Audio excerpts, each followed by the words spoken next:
Kembali di Breaking News Kompas TV masih menantikan laga krusial antara Timnas Indonesia melawan Tiongkok dalam kualifikasi Piala Dunia Zona Asia Piala Dunia 2026.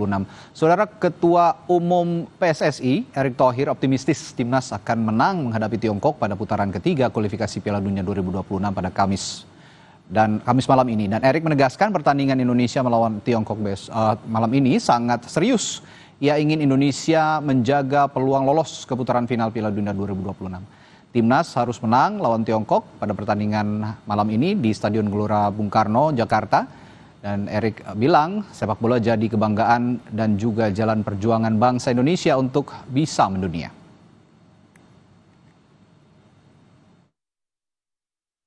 Ya besok hitungannya kita harus menang kalau kita mau masuk di ranking 3 dan 4 untuk menuju playoff. Jadi dan pemerintah China juga tadi saya sampaikan ke Bapak Presiden sangat serius mengirimkan perwakilan pemerintahnya langsung. Ya ini memang sepak bola kan sudah jadi marwah semua bangsa sepertinya. Sepak bola ini bagian juga alat perjuangan, pengkibaran bendera dan proudness of the nation. Ya jadi ya kita juga menanggapinya secara serius. Kenapa kemarin juga para pemain TC lebih awal. Saudara, pemain pilihan pelatih Timnas Indonesia Patrick Kluivert saat kontra Tiongkok di kualifikasi Piala Dunia 2026 ronde ketiga grup C telah resmi dirilis. Kluivert memilih 23 pemain setelah 5 pemain lainnya juga dicoret. Untuk di deretan penjaga gawang atau kiper, Kluivert menetapkan 3 nama, diantaranya Nadeo Argawinata, Emil Audero Mulyadi, dan Hernando Ari Sutaryadi. Selanjutnya di posisi bek, Timnas ada 4 nama yang dipilih. Diantaranya ada Justin Hubner, Jai Itses, Rizky Ridho, dan Meis Hilgers.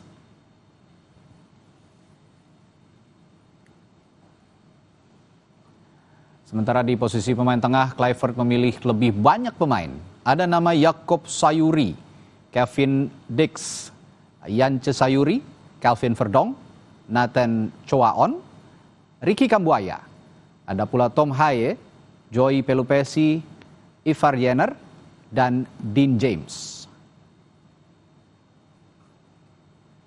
Sementara di lini depan, Kluivert juga punya lumayan banyak pilihan. Ada nama Egy Maulana Fikri, Stefano Lillipali yang juga bisa didorong ke depan. Beckham Putra yang juga bisa menggantikan sepertinya peran Marcelino Ferdinand yang absen malam hari ini. Lalu Ole Romeni dan juga Rafael Struijk.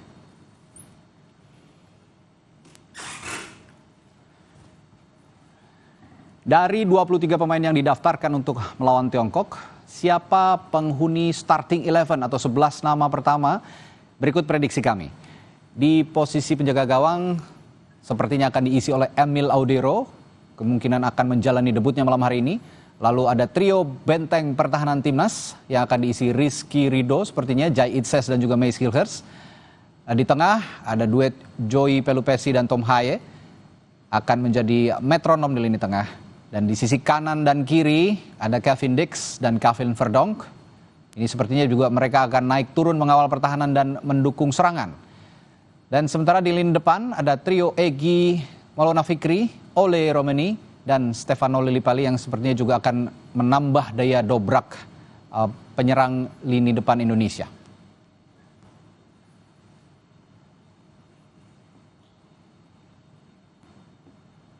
Dan untuk mengulas tadi pemain-pemain pilihan Patrick Kluivert dan starting 11 yang akan kira-kira diturunkan oleh Coach Patrick Kluivert, pelatih Timnas Indonesia, malam hari ini sudah ada analis sepak bola Firzi Idris yang kembali bergabung di Studio 1 Kompas TV malam hari ini.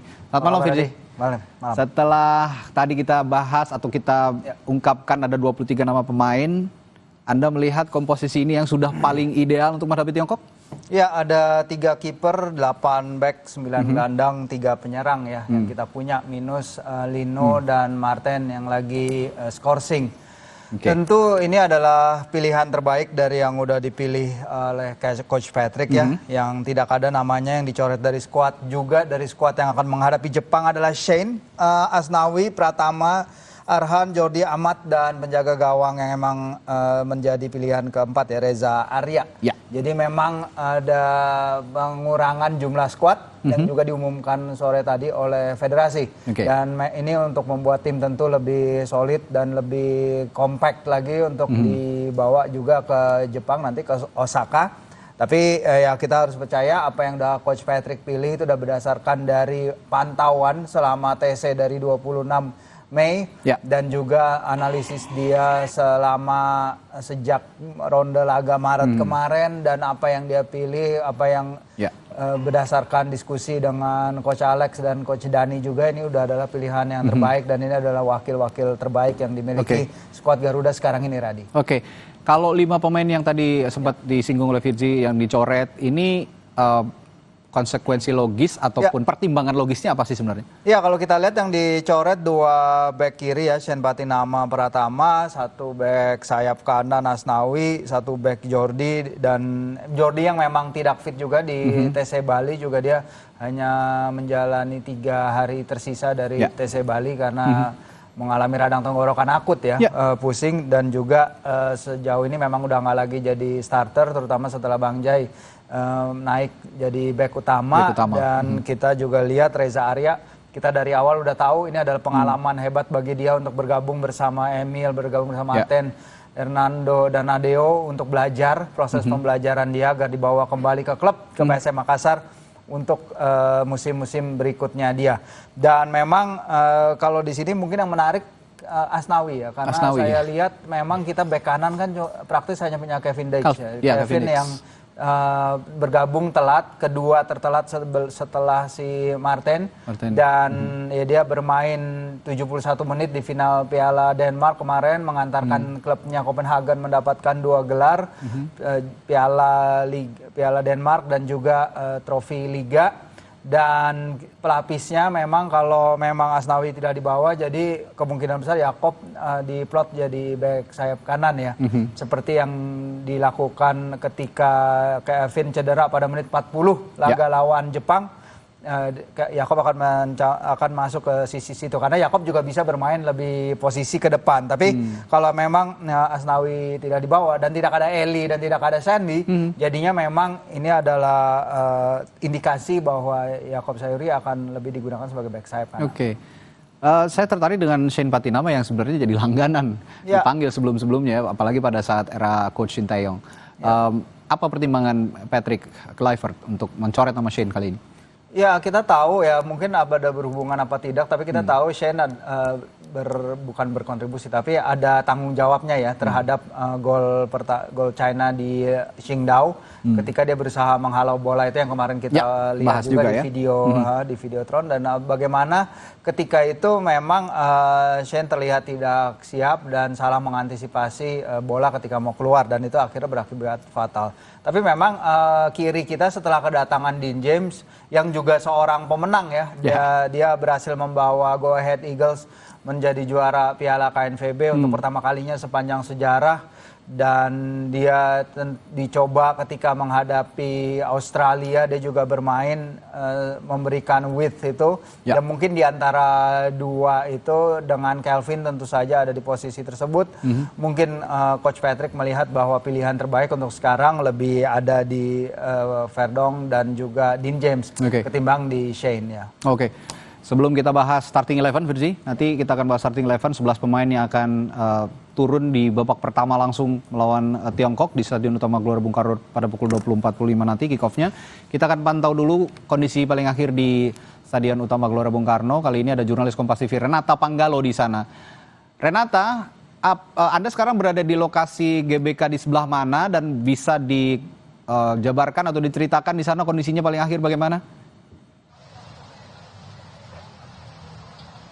Iya, Radi dan juga saudara, saat ini saya tepat berada di dekat pintu masuk 6 Jenderal Sudirman. Ini merupakan salah satu akses bagi para supporter Timnas Indonesia yang ingin menonton langsung di Stadion Utama Gelora Bung Karno ataupun mereka yang ikut nobar di sekitaran area Gelora Bung Karno. Kalau yang bisa saya jelaskan, di depan saya ini memang cukup banyak begitu ya pedagang makanan, dan memang kalau yang saya perhatikan para supporter timnas Indonesia ini sebelum masuk banyak yang singgah dulu untuk mengisi perut, mengisi tenaga untuk tentunya karena semakin krusial laganya Radi dan juga saudara, semakin butuh timnas Indonesia dukungan-dukungan support dari timnas Indonesia. Tadi yang kami pantau sejak siang bahkan Radi dan juga saudara, supporter timnas Indonesia ini sudah mulai datang dan memenuhi area Stadion Gelora Bung Karno. Kalau yang bisa kami kabarkan tadi memang sejak sore kami sudah berada di Plaza Tenggara, kami mengamati bagaimana antusiasme dari supporter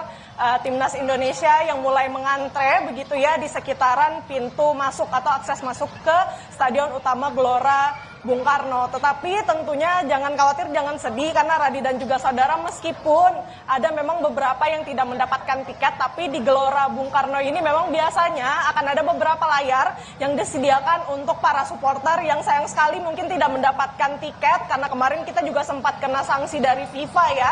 Maka dari itu mereka juga banyak yang datang ke Gelora Bung Karno untuk setidaknya merasakan euforia dari laga yang sangat krusial ini, Indonesia melawan China. Tadi kalau di Plaza Tenggara kami perhatikan ada 2 layar Radi dan juga saudara yang bisa dimanfaatkan oleh para supporter yang ingin langsung melihat pertandingan yang akan digelar pada pukul 20:45 waktu Indonesia bagian Barat. Radi.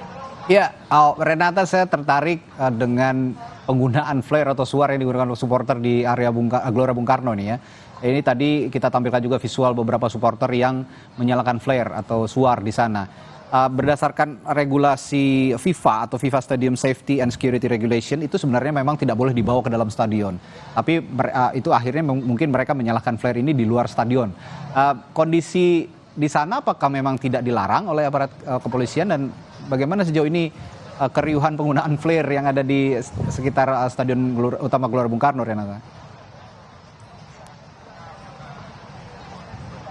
Iya, tadi Radi kalau yang kami pantau memang sempat riuh begitu ya, karena memang para supporter gabungan timnas Indonesia ini sempat menyalakan flare, kemudian meneriakan chant ataupun yel-yel dan menyanyikan lagu Indonesia Pusaka. Memang itu merupakan beberapa aktivitas yang kalau kami pantau di area Plaza Tenggara. Dan tadi cukup tegang situasinya mengingat memang banyak sekali para supporter yang berkumpul di sekitar Plaza Tenggara karena Plaza Tenggara itu lagi-lagi merupakan salah satu akses masuk bagi para supporter timnas Indonesia yang akan langsung menonton di dalam Stadion Utama Gelora Bung Karno. Tadi kalau yang kami perhatikan memang pada akhirnya aktivitas penggunaan flare itu tidak begitu lama, tapi tentu ini cukup mengganggu keamanan dari para supporter lain, mengingat tidak hanya kalangan dewasa saja yang menonton begitu, tetapi tentu ada beberapa anak-anak yang turut serta ikut dalam menonton begitu laga Indonesia melawan China ini. Tentu kita masih akan perhatikan bagaimana